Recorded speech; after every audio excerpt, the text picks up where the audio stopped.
Good morning students, welcome to term 2। आज हम chapter 6 that is food production and management पढ़ेंगे। इसका हम आज पेज नंबर 62 टू 66 कवर करेंगे इन दिस प्रेजेंटेशन। एंड जब आप ये पूरा वीडियो देख लेंगे उसके बाद आप पेज नंबर 62 टू 64 की रीडिंग करेंगे, जहाँ तक हमारा इस लेसन में कवर होगा। तो फूड के बारे में जब हम बात करते हैं तो सबसे पहले फूड कहाँ से आता है। जब हम फूड को उगाते हैं इन सम फॉर्म या प्रोड्यूस करते हैं, तो पहले लेट्स स्टडी अबाउट एग्रीकल्चर।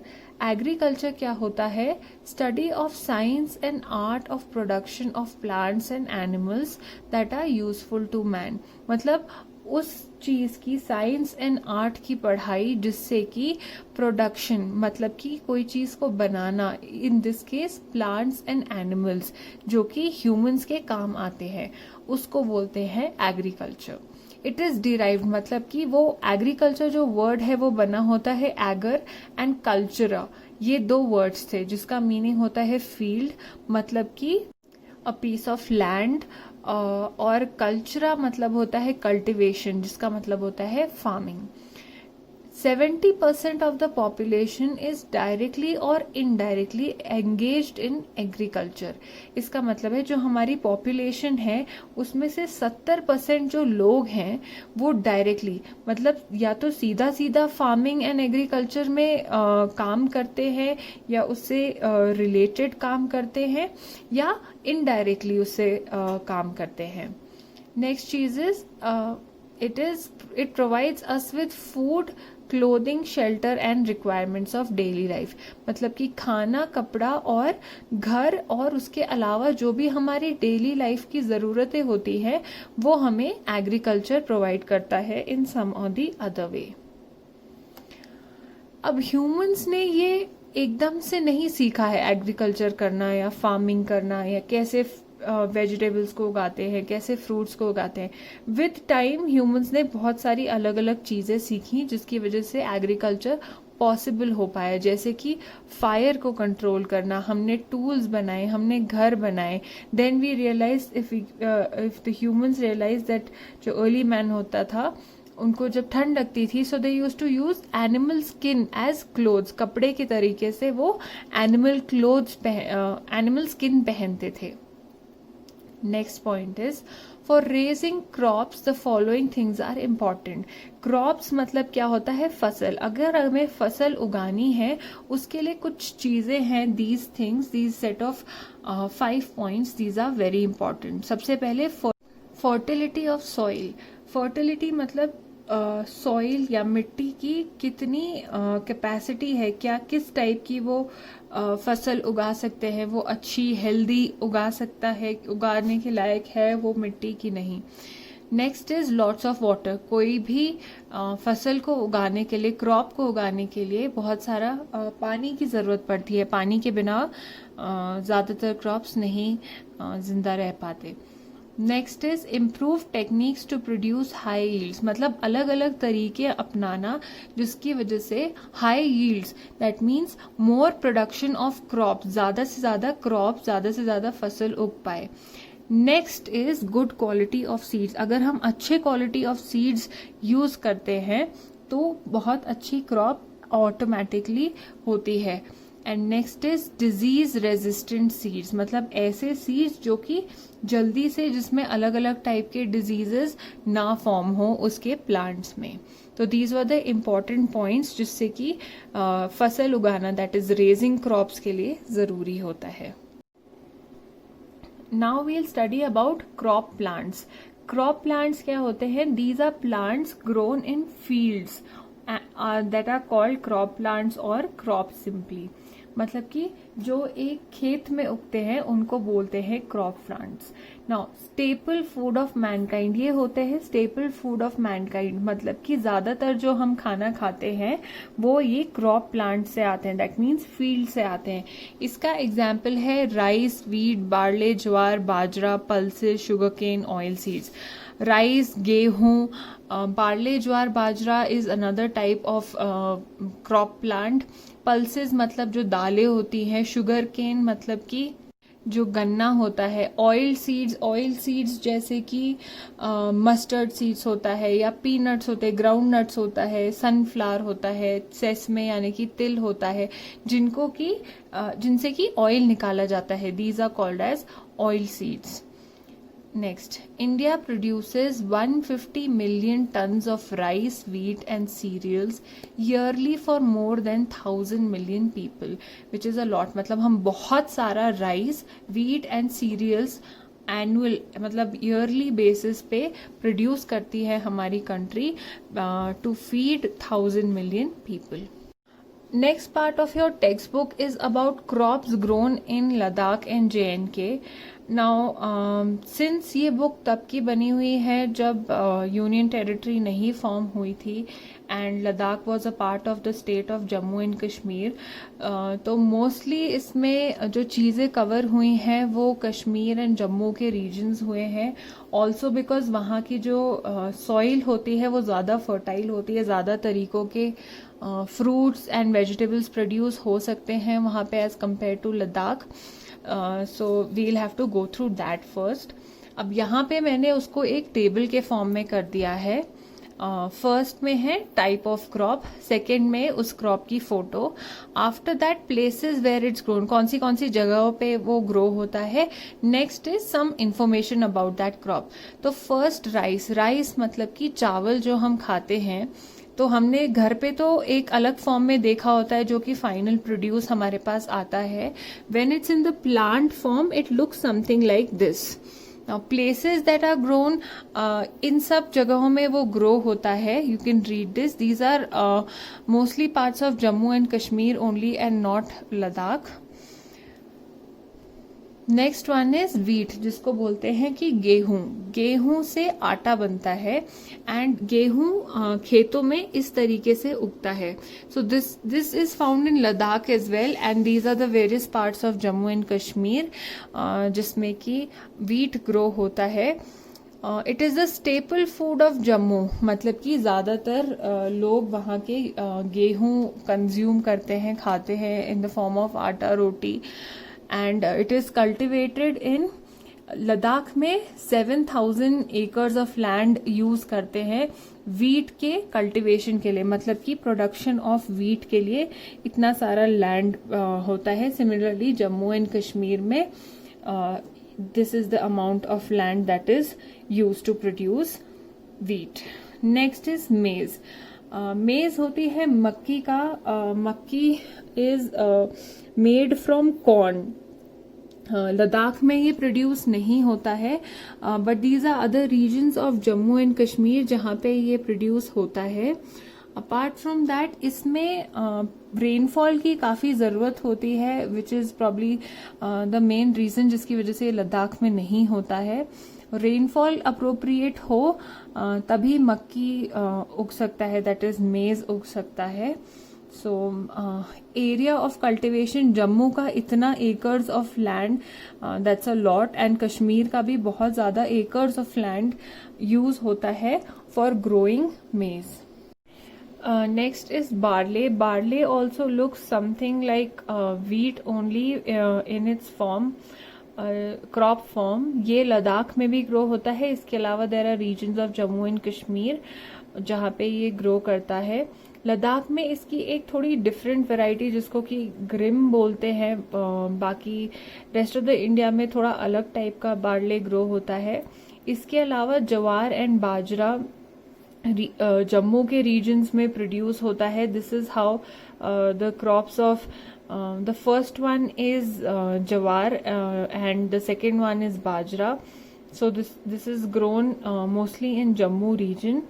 ये फॉडर मतलब कि जो एनिमल्स होते हैं उनके खाने के लिए ज़्यादा यूज़ होता है, but it is also consumed in for humans also in many parts of India and it is very nutritious for humans also. Next is pulses. Pulses मतलब कि अलग अलग टाइप की जो दालें होती हैं वो. Now these are the regions जहाँ पे ये पल्सेस प्रोड्यूस होती है। अगेन लद्दाख का नेम इसमें मेंशन नहीं है in your text book, we'll go by the book and if you have something to add, any information to add to this, you can always tell me. एक अलग type of rajma जो होता है वो इन regions of Kashmir मिलता है। Moving on to the next one, that is sugar cane, जिसको बोलते हैं गन्ना, which look something like this. इससे चीनी भी बनती है and this one doesn't grow in Kashmir और लद्दाख बिकॉज इसको हॉट टेम्परेचर चाहिए होता है एंड कश्मीर एंड लद्दाख दोनों जगह ही ठंड होती है, इसलिए ये पार्ट्स ऑफ जम्मू में ग्रो करता है। Next crop is oil seeds. Oil seeds like I told you होते हैं मस्टर्ड सीड्स, मतलब राई होता है, जो पीनट्स होते हैं, मूंगफली होती है, सनफ्लावर सीड्स होते हैं या तिल, सेसमे जो होता है, इनसे जो ऑयल निकलता है उसको उन सीड्स को बोलते हैं ऑयल सीड्स। ये ऑल ओवर JNK ग्रो करता है एंड इसके मेन एरियाज हैं Srinagar and Anantnag region of Kashmir. Next we'll study about horticulture. Horticulture क्या होता है, अभी तक हमने पढ़ा था all about cereals and pulses, और अभी तक हमने फ्रूट्स एंड वेजिटेबल्स के बारे में कुछ भी नहीं पढ़ा है। So that comes under horticulture, fruits, vegetables and also flowers, इसलिए इसको गार्डन कल्टिवेशन भी बोलते हैं। नाउ इसके अंदर बहुत अलग अलग टाइप के fruits and dry fruits all comes under horticulture. Now apricots and walnuts are grown over 1000 acres of land in Ladakh, मतलब लद्दाख में एप्रिकॉट्स एंड जो अखरोट होता है वो काफ़ी एरिया में प्रोड्यूस होता है। इसके अलावा जम्मू एंड कश्मीर में फ्रूट्स होते हैं लाइक एप्पल, सेब, apricot, pear, plums, cherries, mulberries and dry fruits जैसे कि walnuts and almond. Saffron, saffron होता है केसर, ये एक कैश क्रॉप होता है एंड ये मोस्टली एक्सपोर्ट किया जाता है, हमारी कंट्री से बाहर बेचा जाता है at high prices.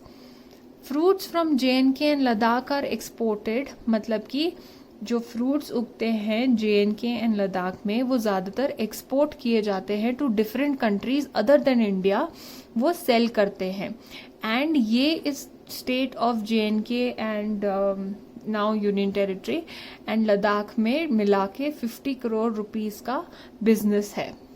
So these are the pictures of अलग अलग चीज़ें हॉर्टिकल्चर में जो कवर होती है। This is a picture from Kashmir tulip garden because flowers is also part of horticulture like I told you. These are mulberries जो कि कश्मीर में उगती है, cherries you all know, apples and apricots. So ये अलग अलग टाइप की जो चीज़ें हैं JNK एंड लद्दाख में हॉर्टिकल्चर में आती है। Now we move to the next part of the chapter, that is basic practices of crop production. मतलब कि क्रॉप प्रोडक्शन, फसल उगाने के लिए जो अलग अलग प्रैक्टिसेस, एक्टिविटीज़ होती हैं, ज़रूरी नहीं है कि हर केस में सारी एक्टिविटीज़ फॉलो हों, किसी किसी में नहीं भी होती, कोई कोई सारे फॉलो करते हैं।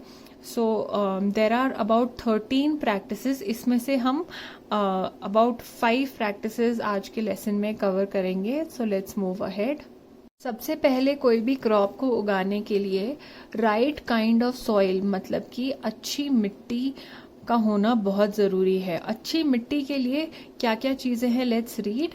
Field should get enough sunlight and air, मतलब जो हमारी फील्ड है, जो खेत है, उसमें धूप इनफ जो हमारी क्रॉप की ज़रूरत है, जितना फसल उगने के लिए ज़रूरत है, और एयर मिलनी चाहिए। वो किसी कमरे के अंदर हम क्रॉप नहीं उगा सकते मिट्टी लगा के।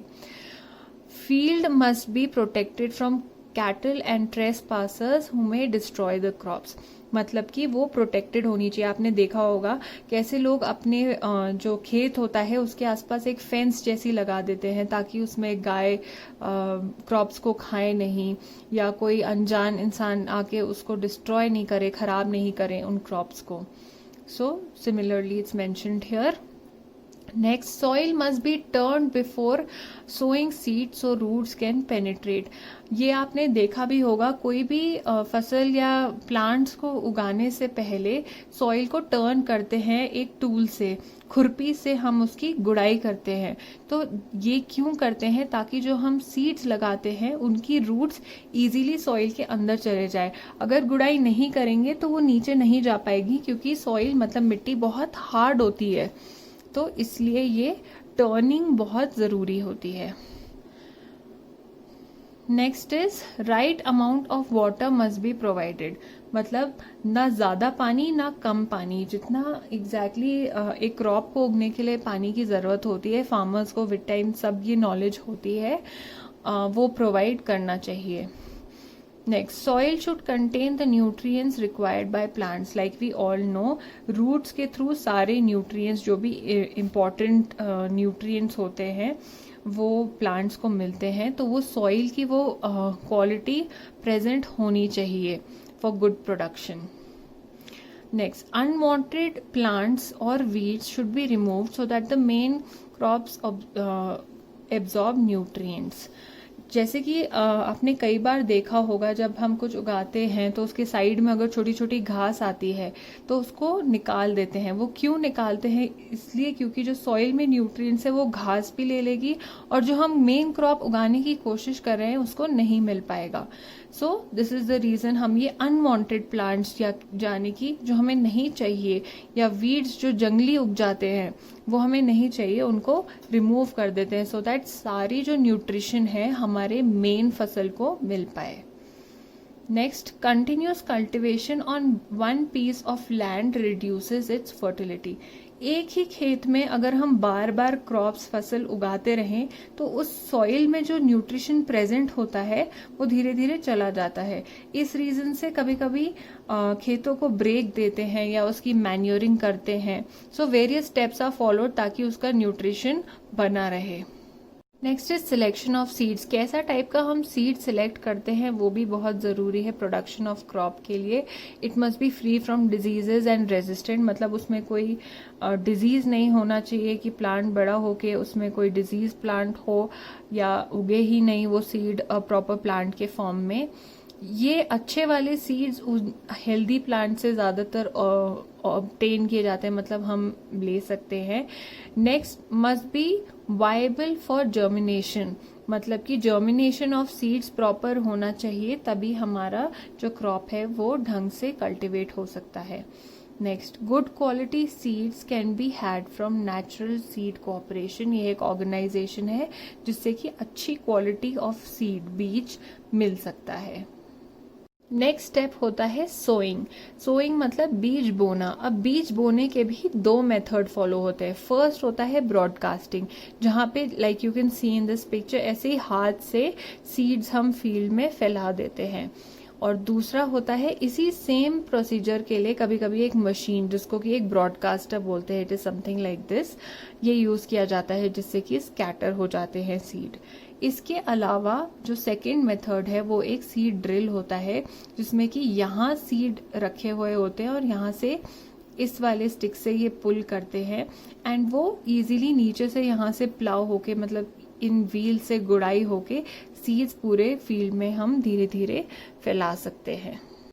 नेक्स्ट, कई फार्मर्स ये चीज़ें फॉलो करते हैं, स्पेशली जो क्रॉप्स होते हैं, क्रॉप प्लांट्स होते हैं, उसमें सीड्स को पहले सो करते हैं एक नर्सरी में। अलग से एक फार्मर बहुत ध्यान से जर्मिनेशन ऑफ सीड करके ऐसे सीडलिंग्स को बड़ा करता है और उसके बाद ही उसको फील्ड में ट्रांसफर किया जाता है।